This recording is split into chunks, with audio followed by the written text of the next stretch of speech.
While responding to a student work, written work, we need to make sure that whatever kind of feedback we provide to them is has some follow-up strategy, because follow-up strategies makes can make students think positively of their work, and that can also help them see that their work is being taken by the teacher very seriously, and they have interested right readers for about their work. So for follow up is as important as giving initial feedback or feedback on the final draft. So there are various ways of giving follow up feedback, and in this regard, its teacher's role is all the more crucial, because teacher she has to take the initiative first turn. And in this regard, it's important to point out that follow up strategy is mostly ignored area in applied linguistics, and it's usually that the feedback is given on the preliminary drafts, or at the in the middle of the work, and then the final one, and there is no discussion regarding the feedback after it has been received and read by the students. So it is here that the follow up strategy can again make the students like not to forget what the feedback they have received from their teachers.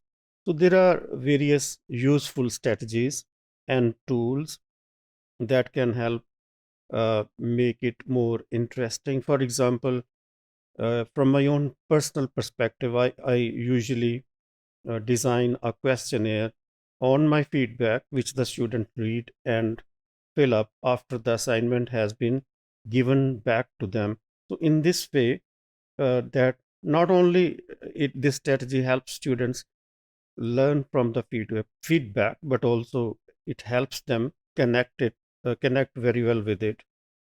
So uh, there is another perspective which we must keep in view as language teachers. Unfortunately, we provide feedback at the end of the semester or the module, or at the end of when the results have been announced.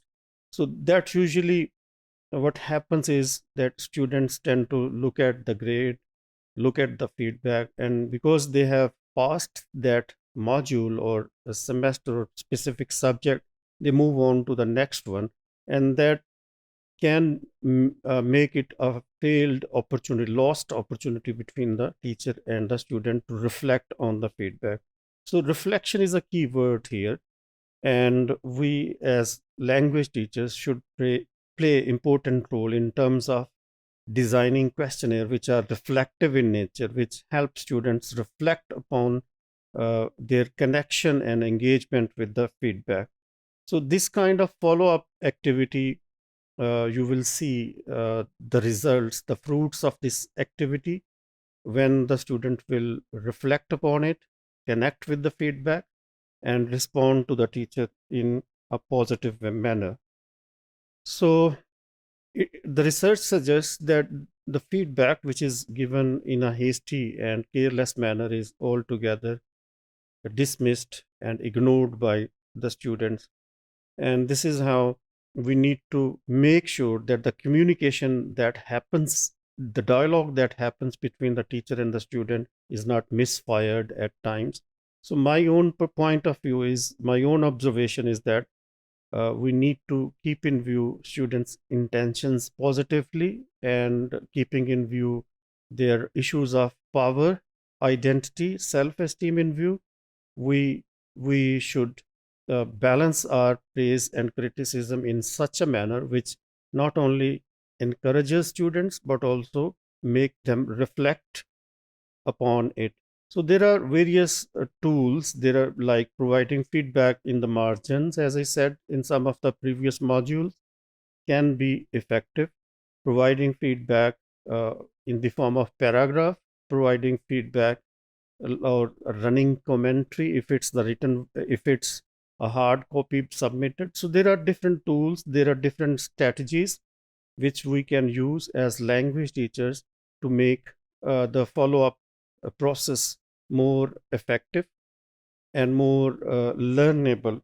So we'll have to take in view the steps, and these steps ensure that the communication, the dialogue between the students and the teacher is transparent, and that the feedback even on the final mark uh, tends to hold the teachers accountable for their guidance which they have provided throughout the semester or throughout the year.